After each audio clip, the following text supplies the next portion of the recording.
சீரியல்களின் full எபிசோடுகளை Sun டிவியில் ஒளிபரப்பான உடனே எக்ஸ்க்ளூசிவாக சன் நெக்ஸ்டில் மட்டும் ஃப்ரீயா பாருங்கள். உங்களுக்காக நான் கலந்துக்கிறேன்.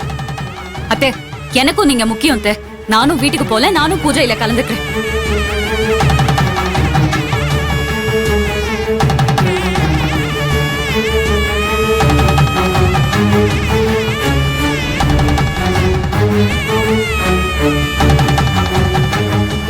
அம்மா, இந்த பரிகார பூஜையே உனக்கும் உன் ஹஸ்பண்டுக்கும் தான். தம்பதிங்க ஒத்துமையா இருக்கதான் பண்றது. தாலி கட்டும் போது நெருக்கமா உட்கார்ந்த மாதிரி உட்காருங்க. என்ன பாக்குறீங்க? நீங்க ஒத்துமையா இல்லாத நினைச்சு பாவம் இந்த அம்மா கடவுள்கிட்ட நின்னு கண்ணீர் விட்டு அழுதுகிட்டு இருந்தாங்க. அத பார்த்து என் மனசுக்கு எவ்வளவு கஷ்டமா போயிடுச்சு தெரியுமாம்மா? நான் தான் இவங்க கிட்ட இப்படி ஒரு பரிகார பூஜை இருக்குன்னு சொன்னேன். இந்த அம்மா மனச நோகடிக்காம நெருங்கி உட்காருங்க.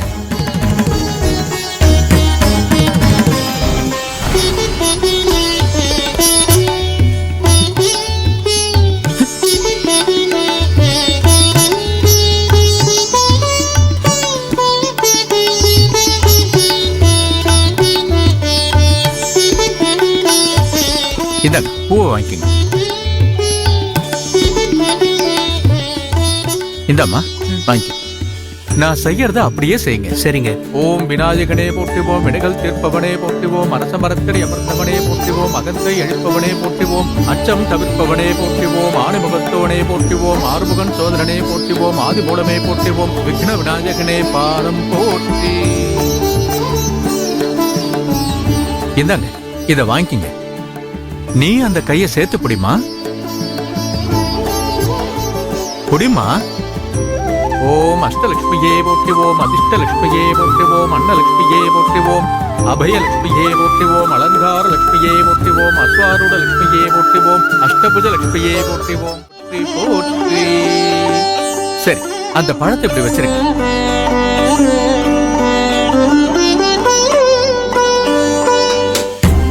மாலை எடுத்துக்கங்க.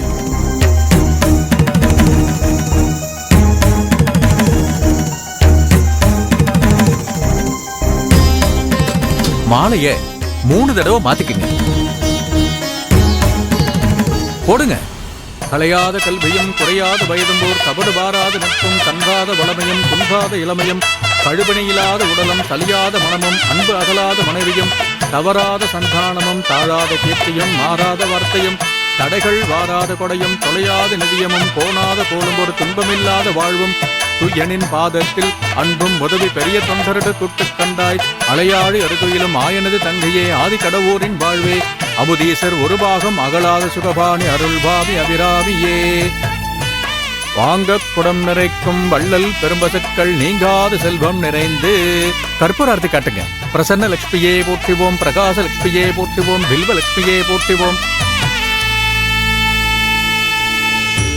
இந்தாங்க பூ வாங்கிக்கங்க. 2 பேரையும் ஆசீர்வாதம் பண்ணுங்க. 16 பெற்று பெருவாழ்வு வாழணும். இனிமே எந்த குறையும் வரக்கூடாது. எல்லாமே சுபமா முடிஞ்சதுமா. நீங்க எதுக்கும் கவலைப்படாதீங்க.